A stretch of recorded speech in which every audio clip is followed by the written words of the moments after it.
So, Tim Cook is stepping down. What? We're flying to Philadelphia! Oh, hell no! And obviously, we gotta talk about it. That's hell no! Whoa!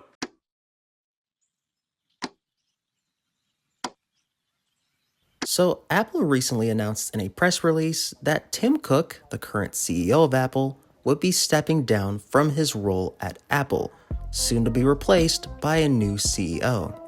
Now, to give a little more context to Tim, he's actually been at Apple since 1998, almost 30 years, and at the time was Apple's senior vice president for worldwide operations. Basically, this guy was in charge of logistics and managing the overall supply chain. His expertise and knowledge in both of these categories actually helped Apple a lot at the time. For those who don't remember or know, Apple was struggling, like a lot at the time. We're talking about Apple being on the brink of bankruptcy. And people today often say that Tim joining was actually one of the driving factors that helped Apple become highly organized and efficient, ultimately turning Apple around. Fast forward to 2011, and Tim Cook becomes the official CEO of Apple. Basically, dude was in charge of everything. And remember, this was at a time when the iPhone 4, the iPad 2, the 3rd gen MacBook Air, and iPods were still a thing. Which kind of goes into my next point of all the products we've seen under Tim's leadership throughout the years.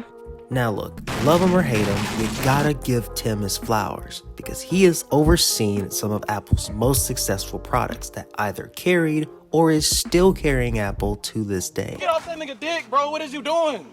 Let's go down the list, shall we? Good morning. Good morning. Good morning. Good morning. Good morning. For starters, we have the Apple Watch, which is basically an extension of your phone on your wrist. We have AirPods, which at one point in time were everywhere. You couldn't go anywhere without seeing at least one or two pairs. The iPhone X was huge at the time because we had never seen anything like it before from Apple. An iPhone without a home button, with a giant notch in the middle, and with Face ID, replacing the classic fingerprint sensor. The iPad mini was nice because at the time, it basically gave Kindle customers an actual alternative. The iPad Pro pushed the limits of the tablet form factor and had people questioning what the iPad could and can become. Fast forward to present day, and it's basically became a laptop replacement for some people. Apple Silicon is a similar case to where it showed everyone that Apple could not only rival, but straight up beat Intel and AMD when it comes to CPUs, their performance, and the different prices they come in. Although I guess pricing is a little different considering that you can't exactly buy Apple Silicon by itself. You can only buy it pre-packaged in an entire machine. So, I guess your mileage may vary in that sector. The Vision Pro was basically a VR headset on steroids. That's about all I got, to be honest with you. And of course, the new MacBook Neo needs no introduction. This MacBook is $600, comes in 4 awesome colors. Oh my god, who the hell cares? Is powered by an iPhone chip, and sold out in just a little over a month.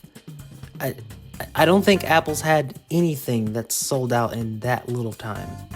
Another thing I want to point out is how much Apple has gained from their services.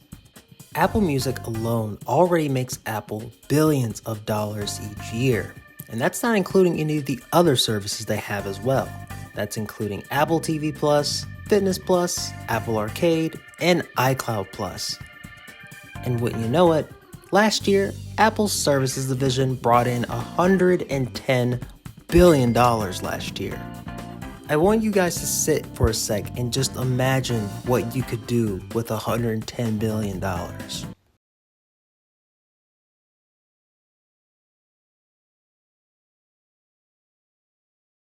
And I do think it's pretty important to mention this considering just how prevalent subscription services are.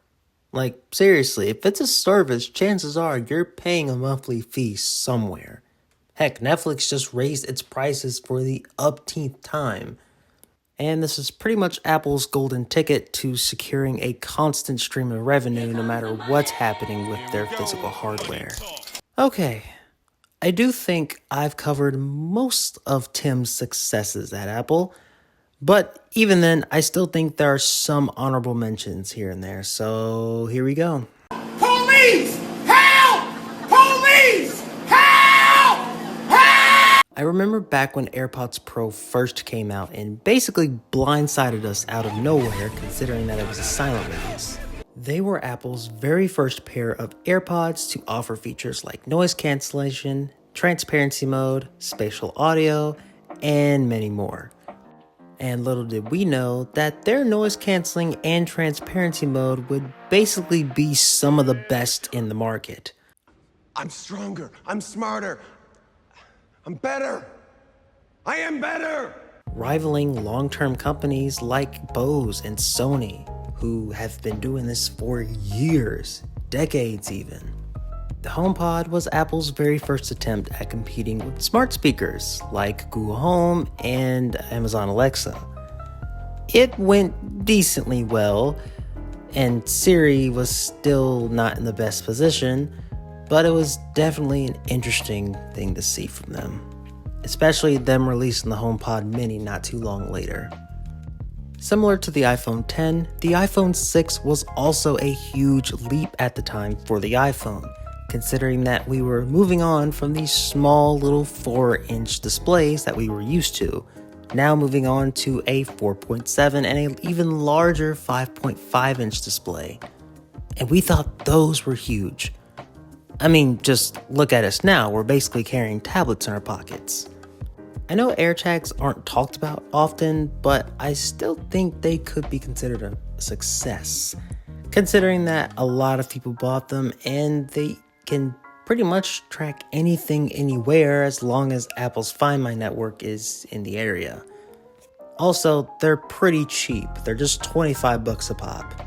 And with precision finding becoming a thing not long after its release, it made them even more worth it. And last but not least, and this might be considered a hot take, but I think Apple CarPlay should be in this list. I mean, cause let's be honest, CarPlay is one of the few things that Apple has made that has been adopted by an entire industry. I mean, think about it. It's in your Fords, it's in your Chevys, it's in your Toyotas, it's in your Hondas, in your Hyundais, it's in Kias, it's in your Range Rovers, it's in your BMWs, it's even in your Chinese cars. I mean, can you really blame me for putting it in here? Okay, I'm pretty sure we've covered everything decently important with Tim Cook and his legacy, but now we can finally answer the big question of who the heck's replacing this man. And that man is none other than John Ternus. John Ternus had joined Apple back in 2001 as part of the product design team. He would soon become Vice President of Hardware Engineering in 2013, and then Senior Vice President of Hardware Engineering in 2021. Since he's been at Apple for so long, you might be surprised to know that he's been behind a lot, and I mean a lot, of both older and modern day devices. So far, he's been behind all iPhones from the 12 to the current 17s, AirPods, every single iPad, the Apple Watch Ultra, and probably my personal favorite, he was one of the leading forces behind the transition to Apple Silicon, permanently severing ties with Intel for good. So yeah, it's not really far-fetched to say that Ternus was behind some of Apple's greatest products out there. Okay, greatest might be a bit of a stretch, but y'all know what I mean. He's had some real deal hits out here. I mean, seriously, just think of AirPods. And of course, we might as well end the video off with predictions. These are things I've seen both circulating around online as rumors, and things I just personally think could happen. What? Bro, what are you talking about, man? Alright, first on the list, I think Apple will probably make some variant of smart glasses, mainly because of just how popular the Meta Ray-Ban glasses have gotten over the past few years. I'm pretty sure anyone watching this video has at least seen a video, if not a TikTok or YouTube short, with a person either recording from the glasses or recording about said glasses. Now, I personally can see this going two different ways. The first one is Apple giving this the whole Meta Ray-Ban treatment. If they went this way, I would assume that they would give this different frame styles and different colors to choose from. They would probably take some key elements from Vision OS and somehow change it up and integrate that into a smart glass display, and probably just sell it with Apple Intelligence in mind. Or if not Apple Intelligence, they would probably try to integrate the newly improved Siri that may or may not come out in the future into the glasses themselves. But who knows, only time will tell. The second way I can see this going is the glasses themselves being more of an extension of your iPhone, kind of like the Apple Watch. But in this case, I'm not really sure what it would do compared to the Apple Watch for it to really sell that way. I mean, because think about it. The Apple Watch can receive phone calls, text messages, notifications from different apps. You can check your heart rate. You can work out with them. What would the glasses offer in that case to make them appetizing? The second way is that this could be a lighter extension of your iPhone, kind of like the Apple Watch. But the problem with this in my eyes is that the Apple Watch can already do so much as an extension. You can receive messages, phone calls, notifications, you can check your heart rate, you can listen to music, you can work out with them. But what would the glasses do in that situation to entice you to get that over the watch? Would you be able to receive calls and messages as well? Would you be able to record audio and video like the Meta Ray-Bans? I don't know. I guess only time will tell. What I was thinking of was, oh fuck, I can't believe you've done this. Alright, next item. I think that a budget Vision Pro might come to the market sometime soon. I say this because it felt like Apple was really excited to bring their version of virtual reality into the market. Problem is, at least my personal opinion, it's just too expensive. Sorry, Apple, I just don't think anyone in this economy is willing to spend $3,500 on a headset when they can just go buy a Meta Quest instead and do most of their things for like a fifth of the price. And since this is supposed to be a budget model of the Vision Pro, I can only assume that there will be some sacrifices somewhere. My guess is that there may not be as many sensors, the battery might be built in rather than external, it might feature a lower resolution display than the original, they may sacrifice materials, not featuring as much aluminum, mesh, or even glass as the original. And finally, where I'll probably be wrong, I can only guess that the price will range anywhere from $500 to $1,000. That's my guess. And for my final prediction, which is honestly more of a rumor, I have a pretty good feeling we'll be getting a foldable iPhone, potentially as early as this year. From what I've seen, people are still not sure on whether they'll call it the iPhone Fold or the iPhone Ultra or whatever they decide to come up with. Legend has it that it's supposed to have a 5.5-inch display when it's closed and a 7.8-inch display when it's open. To put that in perspective, a 5.5-inch display is what we had on the iPhone 7 Plus and 8 Plus. And a 7.8-inch display when it's open is a little close to an iPad mini, which is 8.3.